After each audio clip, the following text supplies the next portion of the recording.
야곱이 애굽 땅으로 내려가는 장면입니다. 야곱이 여호와 하나님께 제사를 드리자 하나님께서 그에게 나타나셨습니다. 2절의 말씀을 보게 되면 이스라엘이라는 이름을 쓰시면서 또 야곱아 야곱아 이름을 부르시는 장면이 나옵니다. 여호와 하나님께서 그의 이름을 바꾸어 주셨지요. 그런데 여호와 하나님께서 야곱이라는 이름을 다시 쓰는 이유가 무엇이냐 하면 내가 전에 너의 고난 가운데 있을 때에 함께하였고 또 그때 약속한 약속의 말씀이 있다라는 거예요. 그렇죠? 그래서 성경을 보게 되면 야곱의 하나님이라고 계속해서 소개를 해요.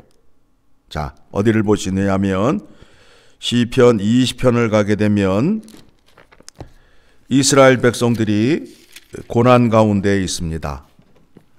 고난 가운데 있을 때 아브라함, 이삭, 야곱의 하나님을 찾는데 특별히 더 야곱의 하나님을 찾는 이유가 무엇이냐 하면 믿음의 선조 3명 가운데 누가 고난을 가장 많이 당했어요? 야곱. 그 고난을 다 이기게 하시고 하나님의 약속을 이루게 하는 데 있어서 야곱이라는 인물을 하나님께서 귀히 쓰심으로 인하여 이스라엘 백성들이 고난과 환난을 당했을 때에 야곱의 하나님을 찾는 이유가 무엇이냐 하면 야곱에게 함께 하셨던 하나님이 우리와 함께 하셔서 우리가 당하고 있는 이 고난을 이기게 하여 주시고 야곱에게 약속하셨던 그 약속의 은혜를 우리에게 허락하여 주시옵소서라는 거예요. 자, 1절 봅니다. 같이 읽습니다. 환난 날에 여호와께서 내게 응답하시고 야곱의 하나님의 이름이 너를 높이 드시며 성소에서 너를 도와주시고 시온에서 너를 붙드시며 너의 모든 소재를 기억하시며 내 번제를 받아주시기를 원하노라 셀라. 자, 그러면 하나님께서 이스라엘에게 나타나셔서 야곱아 야곱아 라고 말씀하신 이유가 무엇이냐 하면 35장으로 가게 되면 35장 11절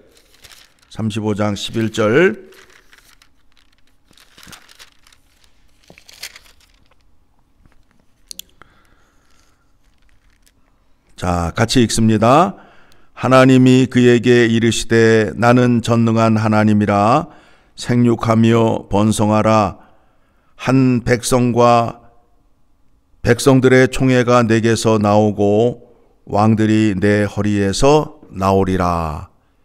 누가 누구에게 약속하셨죠? 여호와 하나님께서 야곱에게 약속을 하셨죠. 자, 오늘 본문의 말씀을 보게 되면 3절입니다. 3절 같이 읽습니다. 하나님이 이르시되 나는 하나님이라 내 아버지의 하나님이니 애굽으로 내려가기를 두려워하지 말라. 내가 거기서 너로 큰 민족을 이루게 하리라. 애굽으로 내려가게 하는 게 누구의 뜻이에요? 하나님의 뜻이에요. 거기에서 큰 민족을 이루시겠다는 거예요. 성경에 이렇게 자세히 나와 있습니다. 그런데 야곱이 마치 애굽 땅으로 내려간 것이 잘못이나 된 것처럼 말씀을 전하게 되면 안 됩니다. 하나님의 생각과 우리의 생각은 달라요. 하나님이 구원의 계획을 세우시고 그의 능력으로 구원을 이루어 가시는 거예요. 그래서 우리는 은혜를 무엇이라 하느냐 하면 하나님께서 예수 그리스도 안에서 값없이 주시는 선물이다 라고 말하고 있어요. 하나님이 하시려는 것을 믿고 받아들이는 것이 믿음이라는 겁니다. 자, 그렇게 해서 1절을 보게 되니까 이스라엘이 모든 소유를 이끌고 내려가요. 모든 소유를 이끌고 내려갑니다. 6절을 보게 되니까 그들의 가축과 가나안 땅에서 얻은 재물을 이끌었으며, 그러니까 모든 재산을 가지고 어디로 옮겨가는 거예요? 애굽 고센 땅으로 옮겨가게 됩니다. 그곳에서 어떤 일이 일어나게 되지요? 이스라엘의 자손들이 번성을 함으로 인하여 큰 민족을 이루게 됩니다.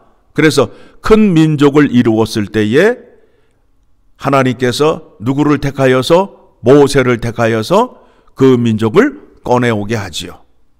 그래서 가나안 땅을 들어가게 해서 이스라엘이라는 나라를 세우게 되는 겁니다. 자, 오늘 말씀을 통해서 우리가 확인하고자 하는 것이 무엇이냐 하면, 어디를 가든지 여호와 하나님의 약속의 말씀을 굳게 붙잡아야 한다라는 겁니다.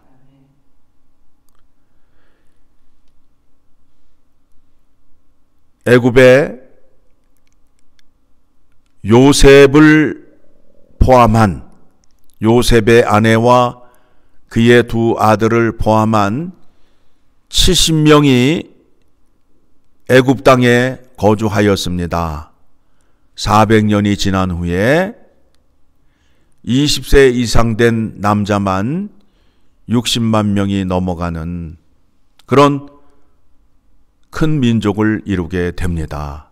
여러분 머릿속에 한번 생각을 한번 해보세요. 70명이 내려가서 400년이 지났는데 어떻게 20세 이상 남자의 수가 60만 명이 넘어갈 수 있는가? 이거는 사람의 생각과 사람의 능력으로는 도저히 이룰 수 없는 일입니다. 그런데 여호와 하나님께서 약속한 구원을 이루시기 위하여 하나님의 방법과 하나님의 능력으로 그 일을 이루어 가심을 우리가 확인할 수 있게 됩니다. 그리고 이 백성들이 애굽 땅에 들어가서 고센 땅에 거할 수 있도록 요셉이 그 형들에게 지혜를 주지요. 그 지혜가 무엇이냐면 말 그대로 그 형들은 목축업자였어요. 그런데 애굽에서는 가장 하찮게 여기는 것이 목축업자라는 거예요. 그래서 애굽 사람들과 따로 떨어져서 살 수 있는 조건을 갖게 된 것입니다. 그래서 고센 땅에서 야곱의 자손들이 거하면서 큰 민족을 이룰 수 있게 된 것입니다. 34절에 33절부터 보게 되면 바로가 당신들을 불러서 너희의 직업이 무엇이냐 묻거든 당신들은 이르기를 주의 종들은 어렸을 때부터 지금까지 목축하는 자들이온데 우리와 우리 선조가 다 그러하니이다 하소서. 애굽 사람은 다 목축을 가증히 여기나니 당신들이 고센 땅에 살게 되리이다. 여호와 하나님께서 다 다 준비해 주시잖아요.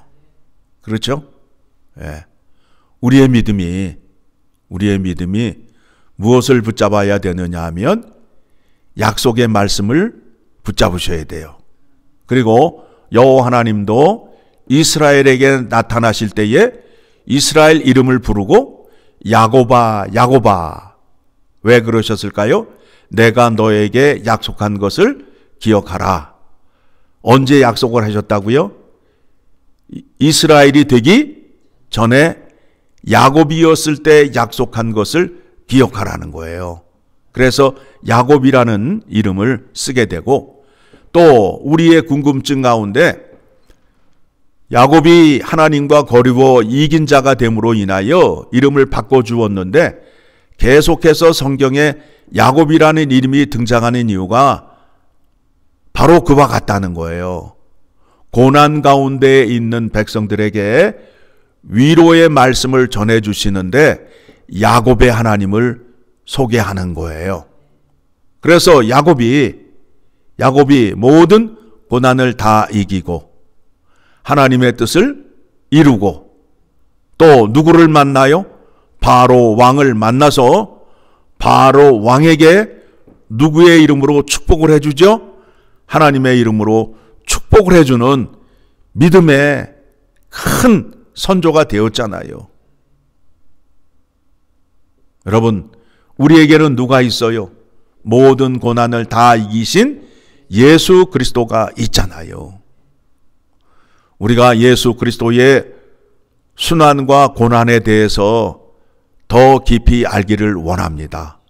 왜 그런가 하면 예수님께서 당하신 순환과 고난, 아픔, 이것을 알므로 인하여 우리가 고난을 당할 때에 예수 그리스도를 의지함으로 인하여 모든 고난을 이기신 예수 그리스도께서 우리에게 능력을 주심으로 인하여 우리도 그 모든 고난과 환난을 이길 수 있다라는 거예요.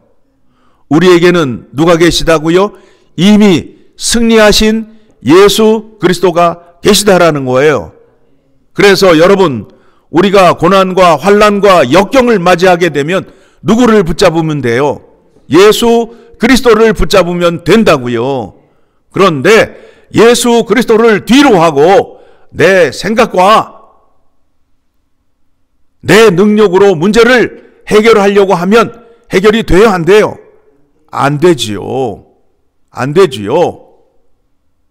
문제를 해결하는 방법이 세상 사람들과 달라요. 우리는 누구를 붙잡으면 돼요? 예수 그리스도를 붙잡으면 돼요. 그게 약속의 말씀이에요. 그 약속의 말씀을 모르고 믿음 생활한다는 것은 심각한 일이에요. 개인적인 문제나 교회의 문제나 또 가정의 문제나 나라의 문제가 생겼을 때에 누구를 붙잡으면 돼요? 예수 그리스도를 붙잡으면 돼요. 그분께서 함께 해주시고 은혜를 주시고 능력을 주심으로 인하여 넉넉히 이기게 되잖아요. 그 믿음을 확인하시고 붙잡는 여러분 되시기를 간절히 소망합니다.